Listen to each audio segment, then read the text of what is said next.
Yo creo que acá tenemos una gran deficiencia que tiene que ver con el sistema educativo, fundamentalmente, ¿no? Entendemos desde nuestro espacio político que en los últimos 15 años ha habido un deterioro más que notorio en la cuestión educativa. Y me parece que si no hacemos foco en eso, difícilmente con más policías o viviendo más enrejados vamos a poder resolver el tema de la inseguridad y la gran fractura social que tenemos, ¿sí?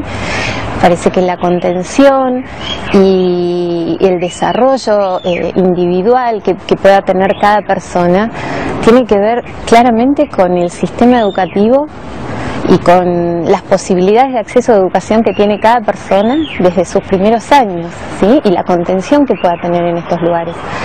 Para eso, obviamente, desde el Estado, y acá creo yo está la gran falla de este tema, es que no se trata de una cuestión de recursos. El Estado neuquino y el Estado nacional también tienen los recursos necesarios como para abordar, hacer una gran revolución en materia educativa, ¿sí?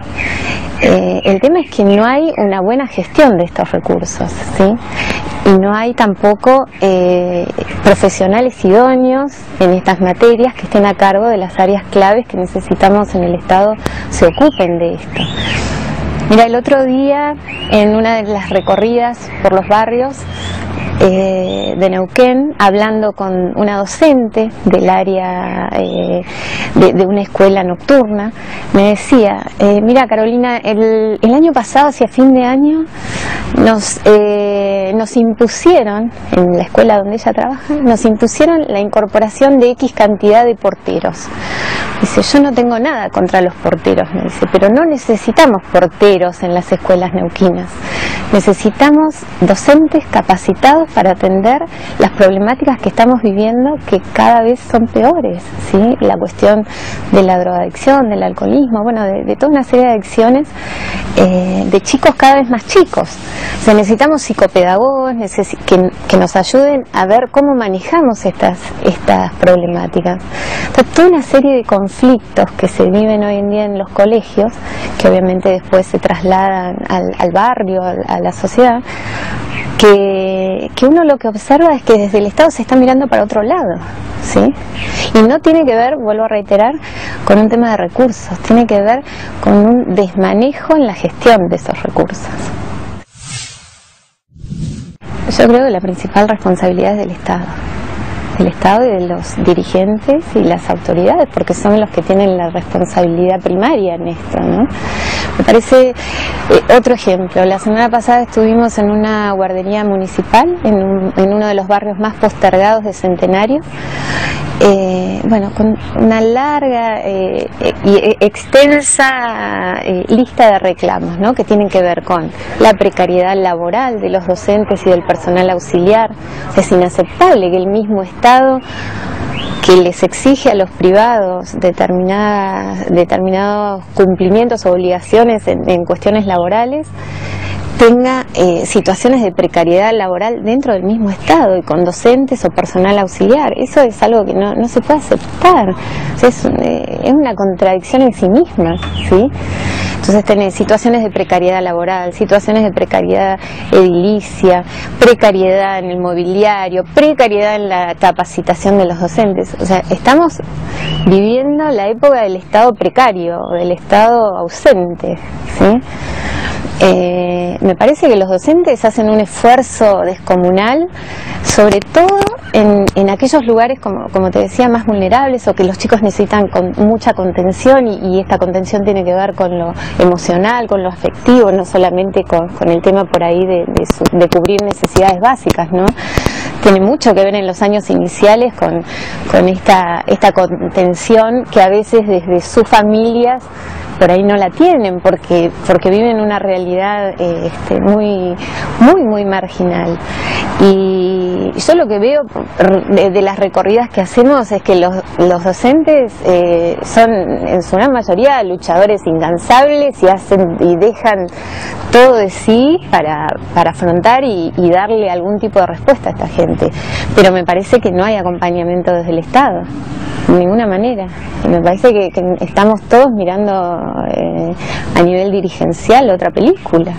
Y me parece que con el paso del tiempo, esta fractura social que se ha ido generando va a ser cada vez más acentuada si no hacemos de manera terminante un cambio en lo que es la gestión, ¿no?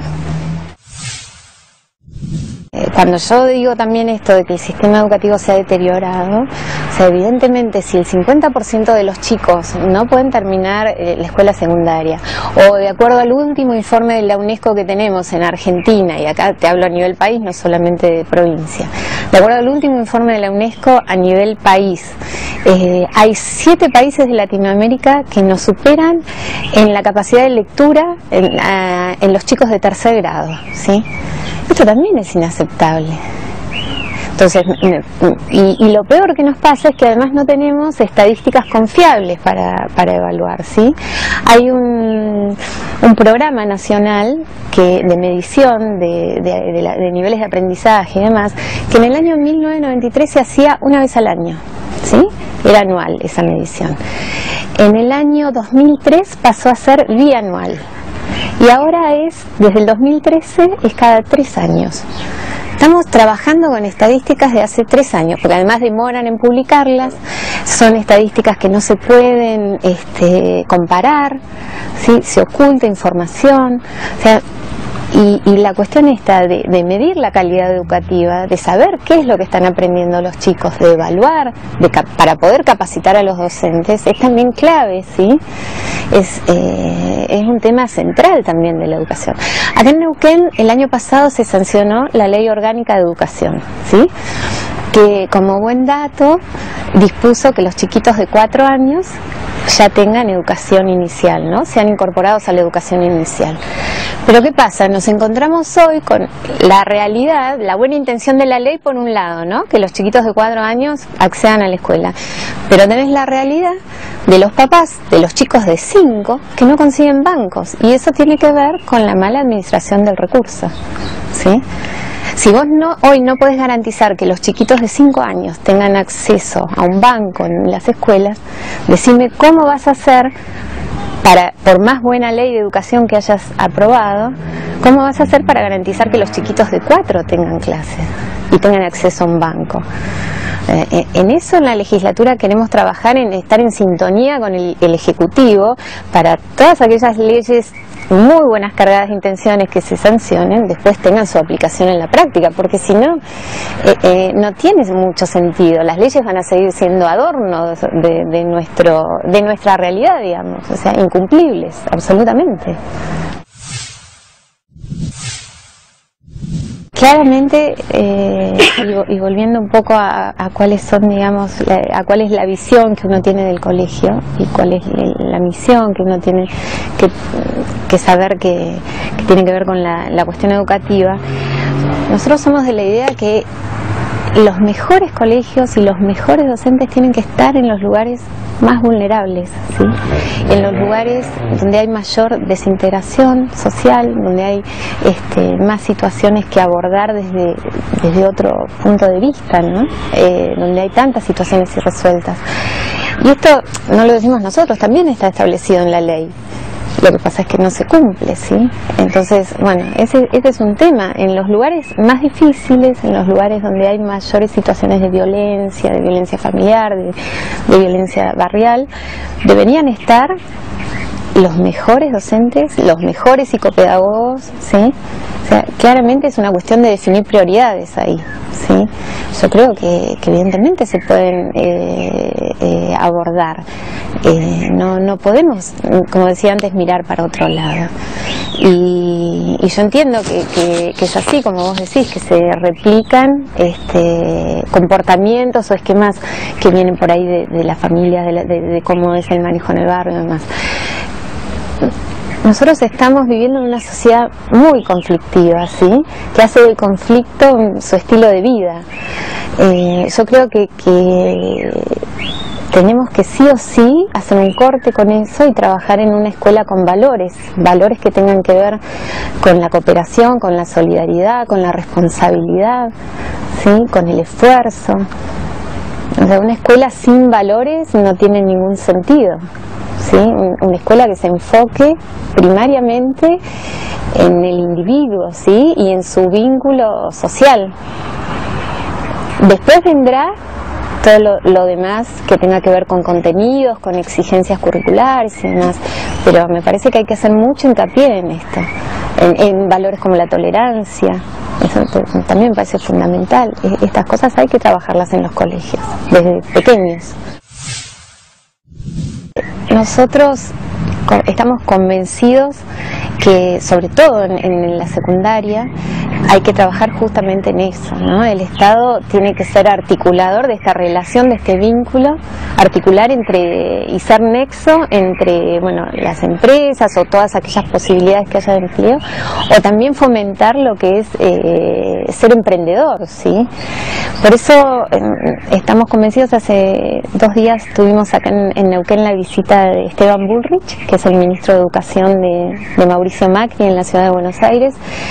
Y la verdad que en la ciudad de Buenos Aires él nos explicaba que han implementado con mucho éxito todas estas materias que tienen que ver, y desde muy pequeños, desde la escuela primaria, que tienen que ver con el uso de tecnología, con la programación, con el diseño, con robótica, para abrirles la cabeza a los chiquitos desde los primeros años, ¿no? Y cómo no, si hacerlo en los primeros años, cómo no hacerlo en el secundario, ¿no? Y por supuesto que creo que tiene que ser el Estado ayudar a la inserción laboral de los jóvenes. En Neuquén tenemos una gran falta también de especialización en todo lo que son materias que tienen que ver con nuestro desarrollo económico natural, que tienen que ver con el petróleo. Vos bien sabés que hay muchísima gente de afuera que viene a trabajar a Neuquén justamente porque acá no se encuentran el recurso humano especializado en esto, ¿sí? Pechi siempre cuenta una anécdota de una conversación que tuvo hace muy poquitito con un gerente de una petrolera, y le preguntaba, pero vos dónde sos por tu tonada, ¿no? Y él le explicaba que era chileno. Y dice, pero ¿cómo en Chile estudiaste ingeniería en petróleo? Si ustedes en Chile no tienen petróleo. Y la respuesta de este señor fue, bueno, pero nosotros sabíamos que ustedes acá nos iban a necesitar. O sea, la visión de saber, bueno, en qué a dónde van a trabajar los chicos que estamos hoy capacitando. Esta cosa de tener una visión de más largo plazo, ¿no? No ser tan mediáticos, no pensar solo en los próximos 6 meses, en los próximos 4 años. O sea, los dirigentes tienen que tener otra visión, ¿no? De armar todo un sistema que diga, bueno, a ver, ¿qué tenemos en Neuquén? Tenemos petróleo, tenemos turismo, bueno, pues bien, capacitemos a nuestra gente en estas materias, ¿sí? Eso me parece clave también.